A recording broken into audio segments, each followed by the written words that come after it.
So hello ಕರ್ನಾಟಕದ ಜನತೆ, welcome back to update Kannada 360 channel. So ಇವತ್ತಿನ ವಿಡಿಯೋ ಬಂದು ಅನ್ನ ಭಾಗ್ಯ ಯೋಜನೆದು ಒಂದು ದೊಡ್ಡ ಅಪ್ಡೇಟ್ ಇತ್ತು, ಅಂದ್ರೆ ಬದಲಾವಣೆ ಇತ್ತು, ಅದ್ರ ಬಗ್ಗೆ ವಿಡಿಯೋನ ತಿಳಿಸ್ಕೊಡ್ತೀನಿ.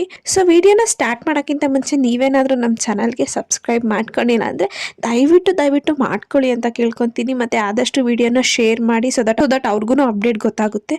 ಸೊ ವಿಡಿಯೋಗೆ ಬರೋದಾದ್ರೆ, ಸರ್ಕಾರದ ಅನ್ನಭಾಗ್ಯ ಯೋಜನೆ ಅಡಿಯಲ್ಲಿ ನೀಡುವ ಹಣ ಬೇರೆ ಬೇರೆ ಕಾರ್ಯಗಳಿಗೆ ಬಳಕೆಯಾಗುತ್ತಿದ್ದು ಅಕ್ಕಿ ಖರೀದಿ ಮಾಡಲು ಸಾಧ್ಯ ಆಗ್ತಿಲ್ಲ. ಸೊ ಇದ್ರ ಬಗ್ಗೆ ಒಂದು ಸರ್ಕಾರ ಸರ್ವೆನ ಮಾಡ್ತು. ಆ ಸರ್ವೆಯಲ್ಲಿ ಏನೇನೆಲ್ಲ ಅವರು ಇನ್ಫಾರ್ಮೇಶನ್ ತಗೊಂಡ್ರು, ಮತ್ತೆ ಏನ್ ಬದಲಾವಣೆನ ತಂದ್ರು ಸರ್ಕಾರದವರು ಈ ಅನ್ನಭಾಗ್ಯ ಯೋಜನೆ ಅಡಿಯಲ್ಲಿ ಅಂತ ಸೊ ಈ ವಿಡಿಯೋದಲ್ಲಿ ತಿಳಿಸ್ಕೊಡ್ತೀನಿ. ಸೊ ವಿಡಿಯೋನ ಸ್ಕಿಪ್ ಮಾಡದೆ ಕೊನೆವರೆಗೂ ನೋಡಿ, ಮತ್ತೆ ವಿಡಿಯೋಗೆ ಒಂದು ಲೈಕ್ ನ ಕೊಡಿ ಅಂತ ಹೇಳ್ತಾ ವಿಡಿಯೋನ ಸ್ಟಾರ್ಟ್ ಮಾಡೋಣ.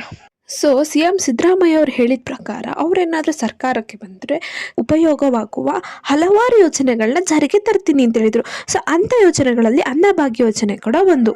ಸೊ ಅನ್ನಭಾಗ್ಯ ಯೋಜನೆನ ಘೋಷಣೆ ಮಾಡುವ ಮುನ್ನ ಕೇಂದ್ರ ಸರ್ಕಾರ ಹೆಚ್ಚಿನ ಅಕ್ಕಿನ ನಿಮಗೆ ಕೊಡ್ತೀವಿ ಅಂತ ಹೇಳಿತು.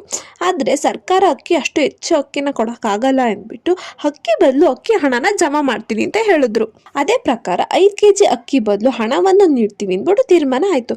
ಅದೇ ರೀತಿ ಪ್ರತಿ ತಿಂಗಳು 5 kg ಅಕ್ಕಿ ಬದಲು 170 ರೂಪಾಯಿನ ಹಣವನ್ನು ಪಡಿತರ ಚೀಟಿದಾರರು ಅಂದ್ರೆ ರೇಷನ್ ಕಾರ್ಡ್ ಯಜಮಾನರ ಅಥವಾ ಯಜಮಾನಿಯ ಖಾತೆಗೆ ವರ್ಗಾವಣೆ ಮಾಡ್ತಿದ್ದಾರೆ. ಸೊ ಬಟ್ ಈಗೇನಾಗಿದೆ ಅಂದ್ರೆ ಮಹಿಳೆಯರು ಒಂದು ವಿರೋಧನ ಹಾಕ್ತಿದ್ದಾರೆ.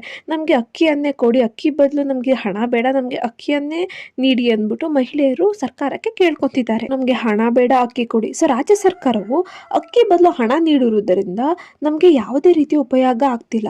ಈ ಹಣವನ್ನು ಬೇರೆ ಕಾರ್ಯಗಳಿಗೆ ನಾವು ಉಪಯೋಗಿಸ್ಕೊಂತಿದ್ದೀವಿ. ಆದ್ರಿಂದ ಹಣ ಬದಲು ನಮ್ಗೆ ಅಕ್ಕಿಯನ್ನೇ ನೀಡುವಂತೆ ಮಹಿಳೆಯರು ರಾಜ್ಯ ಸರ್ಕಾರಕ್ಕೆ ಒತ್ತಾಯಿಸ್ತಿದ್ದಾರೆ. ಆವಾಗ ಮಹಿಳೆಯರು ನಮ್ಗೆ ಅಕ್ಕಿ ಬದಲು ಅಕ್ಕಿನ ಕೊಡಿ ಅಂದಾಗ ಸರ್ಕಾರ ಏನ್ ಮಾಡ್ತು, ಒಂದು NGO ಮೂಲಕ ಒಂದು ರಾಜ್ಯದಲ್ಲಿ ಸರ್ವೆನ ನಡೆಸ್ತು. ಈ ಸರ್ವೆಯಲ್ಲಿ 60%ಕ್ಕೂ ಅಧಿಕ ಮಹಿಳೆಯರು ಹಣದ ಬದಲು ನಮ್ಗೆ ಅಕ್ಕಿನ ನೀಡುವುದು ಉತ್ತಮ ಎಂದ್ಬಿಟ್ಟು ಅವ್ರ ಅಭಿಪ್ರಾಯನ ಹೇಳ್ಕೊಂಡಿದ್ದಾರೆ.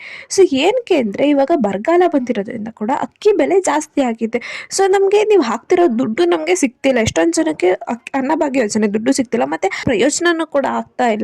ಆ ದುಡ್ಡು ಕೂಡ ನಮ್ಮ ಕೈಗೆ ಸಿಗ್ತಾ ಇಲ್ಲ. ಸೊ ಅದ್ರ ಬದಲು ನಮ್ಗೆ ಹಣದ ಬದಲು ನಮ್ಗೆ ಅಕ್ಕಿನೇ ಕೊಡಿ ಅಂದ್ಬಿಟ್ಟು ಸರ್ಕಾರಕ್ಕೆ ಮಹಿಳೆಯರು ಸರ್ಕಾರದ ಅನ್ನಭಾಗ್ಯ ಯೋಜನೆ ಅಡಿಯಲ್ಲಿ ನೀಡುವ ಹಣ ಬೇರೆ ನಾವು ಕೆಲಸಕ್ಕೆ ಖರ್ಚಾಗ್ತಿದೆ, ಸೊ ಅಕ್ಕಿ ಖರೀದಿಸಲು ನಮ್ಗೆ ಆಗ್ತಿರೋ ಮಹಿಳೆಯರು ಅವರು ಪ್ರಾಬ್ಲಮ್ನ ಹೇಳ್ಕೊಂಡ್ರು. ಸೊ ಇದರಿಂದ ರಾಜ್ಯದಲ್ಲಿ 70%ಕ್ಕೂ ಅಧಿಕ ಜನರು ಹಣ ಬೇಡ, ನಮ್ಗೆ ಅಕ್ಕಿನೇ ಕೊಡಿ ಅಂದ್ಬಿಟ್ಟು ಕೇಳ್ತಾರೆ ಅಂದ್ಬಿಟ್ಟು ಸ್ವತಃ ಸಚಿವ KH ಮುನಿಯಪ್ಪ ಅವರೇ ತಿಳಿಸಿದ್ದಾರೆ. ಸಚಿವರು ಈ ವಿಚಾರದ ಬಗ್ಗೆ ತುಂಬಾ ಪ್ರಕ್ರಿಯೆನ ನೀಡಿದ್ದು, ಅಕ್ಕಿನೇ ನೀಡಬೇಕು ಅನ್ನೋ ಒಂದು ವಿಚಾರ ನಮಗೂ ಇದೆ, ಸರ್ಕಾರಕ್ಕೂ ಇದೆ.